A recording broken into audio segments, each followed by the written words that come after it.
Lek and Greg Vegan Camp, the 28th of April 2018. And the fire department was here.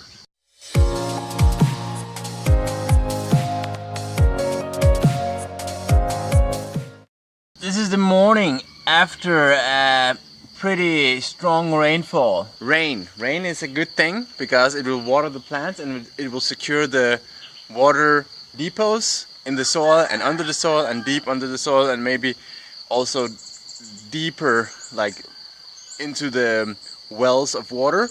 We need like water supply, so rain is good. The other thing that is good about rain is that it will clear the air, so we get more pure air to breathe, because all the dust and other pollution will just go down in the in the ground. But because of the pollution, we will also get the bad stuff in the air into the soil and into the plants. But hopefully the plants will filter out most of the bad stuff and we will just eat the good stuff. And also, if the water goes down into the soil is like small rocks, and rocks will like filter the water also. So but I don't know what will happen with the accumulation of the chemicals and stuff, but maybe some bacteria will eat them and turn them into something good and nice. But let's see what happens. The roof has survived 2 storms and also the rainfall, but it's not completely. Some of the screws and because the screws have been put on the top here, they don't, the little washer here, it's not waterproof completely, so we have dripping during the night tonight, so some of the wood will take a little bit of damage.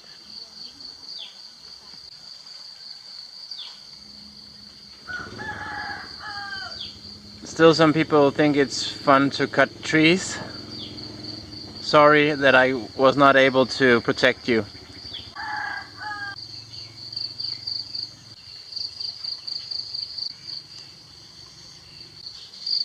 Chicken are scared of me, but they still do.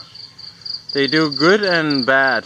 They probably eat a lot of the different types of bugs here, but they also, when we plant new vegetables, they will just destroy the the small seedlings, and they will eat the seeds. And they also remove the mulch that we try to put under different areas, so it's good and bad. We have really many eggplants. I'm not like, it's eggplant overflow. And normally these are too old to eat, so we don't eat them in this state when they turn yellow. We are like, when they're young, they're much nicer to steam and curry. The government has created a concrete road to the vegan camp now, so you can take your road bike directly to the camp. The bitter type.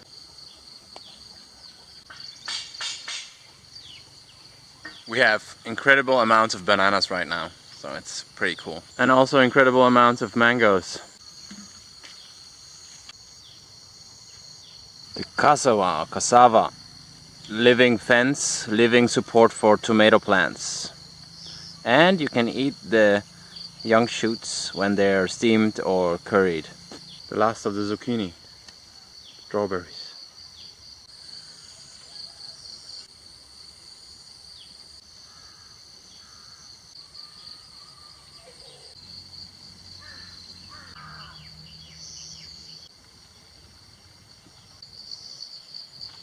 So many bagged mangoes. The only, or maybe, I'm not sure how this will affect the mango when it gets wet. I don't know how well those bags will dry. The good thing about these bags is that it will protect from the bugs. But the bad thing is that you're not able to see when they're ripe, so you need to check it manually.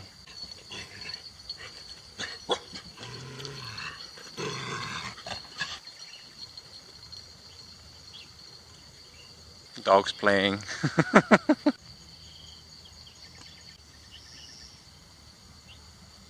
And there was a fire. I'm not sure if it was a self-ignited fire or it was man created fire. But this was serious. It burned a lot of the neighboring area down, and we were able to stop it just before it came to the the mango orchard. There is a video about that later, but this was scary. What you do is you make a fireproof area. You remove all burning material. This is just a short area, but luckily Leg's brother cut down the weeds the day before, and that was pretty lucky. The only part that really took damage on Leg and Greg's vegan camp's land was this banana palm. It's caught fire. I needed to cut down some of it, and the bananas will probably not survive. Yeah, they're burned. Difficult to describe the heat, but it's hot when like a whole area is burning. Actually, these bananas also suffered a bit. And the fire department was here.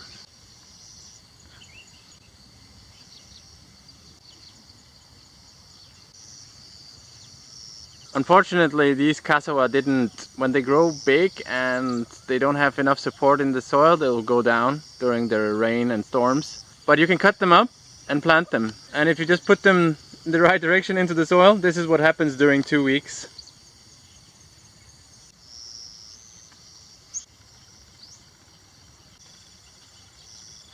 I can say right now, I will not be able to eat all these mangoes when they ripen all at once.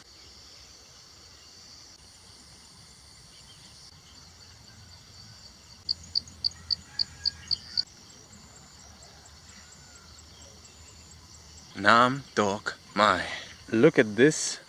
Very rare. We had a lot of rainfall. The accumulation of water in that way usually only happens in areas where you use heavy machines and you compact the soil, but the soil probably is so compacted here because it has been so dry for so long. So the water might have trouble of getting into the soil. It should not have trouble to get down the soil if you have enough, if you treat the soil right. But the problem is that the weeds are cut down and there's not really much subsoil here because the weeds are just cut down every time there's weed. So there's never much mulch accumulating here.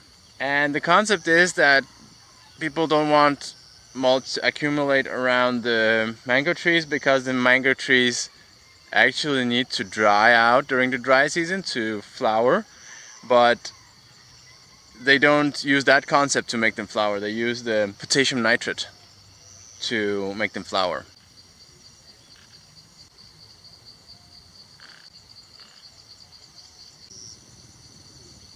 What do you think? Should we cut down the banana flower? The concept here is that people want to cut down the banana flower down there when the banana palm stops producing bananas that we can eat. The concept will be, and the thinking is that if you remove the banana flower, the banana palm will have more energy to produce bigger bananas. But if you think about the whole process, then there are actually insects and bees thriving on the banana flower right now because they can pollinate, like use the pollen or like the nectar in the flower to survive and thrive. So maybe we should just leave the banana flower. Are there any like experiments or like studies that show that the bananas will get bigger if you remove the banana flower? Please let me know. Small baby longan. The last of the mulch. All the other mulch has been burned to the ground, unfortunately. The last thing about rain is also that it creates a stream of water in areas where there are not good swales and not good vegetation, and it will wash away a lot of the nutrients in the topsoil, of course. But fortunately we have much more vegetation and plants and bamboo that will stop the water flow and keep a lot of the nutrients on the property here. So I hope it's going to be good. I think this papaya is sick. The unfortunate thing about storms is that sometimes the banana palms will go down.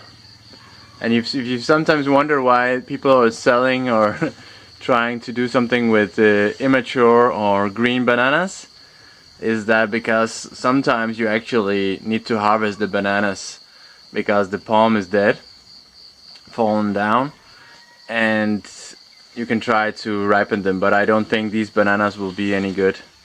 So storms will reduce the amount of bananas on the market. Good quality bananas. Plum mangoes. Really, really good. End of season.